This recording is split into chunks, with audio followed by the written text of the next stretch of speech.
Welcome back. I've been saying for years these 1.6 toilets are crap. You wonder why. Well, I'll tell you, right here is a Mansfield toilet, and this happens to be one of the better ones. But the problem we're finding with these new toilets is a lot of them you can't use the old plunger on them. If you can't get a good seal, I don't think you can get a shot on this. But see, I'm getting a pretty good seal with my plunger on this toilet. Like I said, this is probably one of the better ones out there. But if you can't use the plunger, don't buy it. Because worst case scenario, we have to remove the toilet and blow it out with an air gun. Nasty job. Another thing you have to look at, I don't have a closet auger with me right now, but a lot of these new toilets will not take a closet auger. You can zero in here again.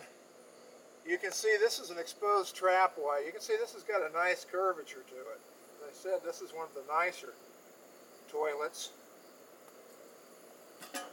Most of them don't have that round of a curve.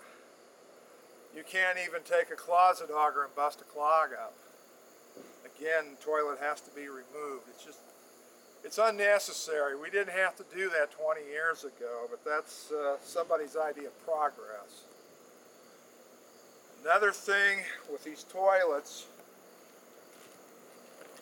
you've probably seen these products. You drop them in, they make the water nice and blue. You drop them right in the tank. They smell nice, but what I call these is toilet killers. The reason why, this jelly that gets in there, it runs down. When you flush this toilet, it goes through these jets. Now you can't get it with your camera, but trust me, they're in there. That stuff gets in there and it clogs those jets. It's just like pouring sugar in your gas tank. Maybe some of you guys know what I'm talking about. No good. You got to put something in there, use a solid chlorine tablet. It's going to last a lot longer. It's not going to cause you the headaches. Another problem we're getting, people are asking what brand of toilet paper. Now you can see this is nice and fluffy. It's nice and soft, but it's going to be hard on your toilet. I'm not saying you can't buy this stuff. I'm not saying you can't use it. But the quantity is probably more important than the quality. And if you just use a small amount, you'll probably be all right. Now, if you're going to use the whole roll, forget it. Any brand is going to get you in trouble. But just keep that in mind. Some of these toilet papers, they're just too heavy to flush down these new toilets, and they're going to cause a lot of problems down the road. Another thing we're having a lot of problems with is these baby wipes. Now, I know people will sit there and they'll read this to me. They'll say, well, it says right on the package it's flushable. You can do that. Well, you can either believe this package or you can believe me.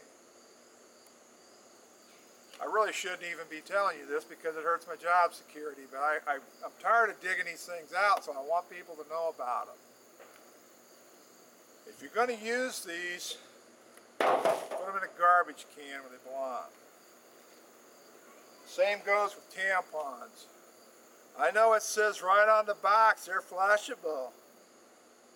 Flushable does not mean sewer safe. It means they'll go through the toilet, but it doesn't mean they're going to pass through the sewer. You've seen in my previous example those tree roots. Throw them in the garbage where they belong.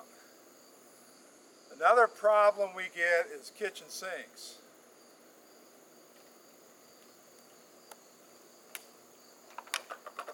Strainer baskets. If you don't have them, go buy them. They're not that expensive. You keep the corn and beans out of your drains, you're not going to be calling me as much. Same goes for bacon, grease, and any other type of waste that's going to clog the trap. Laundry rooms is the same thing. This is a lint trap. You put it over your washer hose. They come in a package like this. There's usually 2 in a package. You can make it out of pantyhose if you want. They'll catch that lint. They'll keep that lint from building up. That's the #1 cause of washer drain, laundry room problems. You can either do that or you can go to the laundromat. You can eat all your meals out in the restaurant. And I don't think you can afford to do that for long. Okay. As I promised, people wanted to know where I got the title Sewer Hero. Well, as you can see, I just sweat like a horse. I sweat profusely when I move around. And I put this towel around my shoulders like so to soak up all the sweat. And my kids thought it was really funny. Kids would make fun, and they said, you know, he looks like a dirty, filthy version of Superman. I said, well, I guess that makes me a sewer hero, don't it? Well, now you know. Aren't you glad you tuned in to watch this video? Thought so. Well, like I say, that concludes for today. If you like what you saw, if you found this helpful, well, tell a friend. And even if you didn't like it, tell a friend anyway, because they might benefit from it. This is Bruce Winborn over here at Mr. Sewer, Peoria.info. Thanks for watching.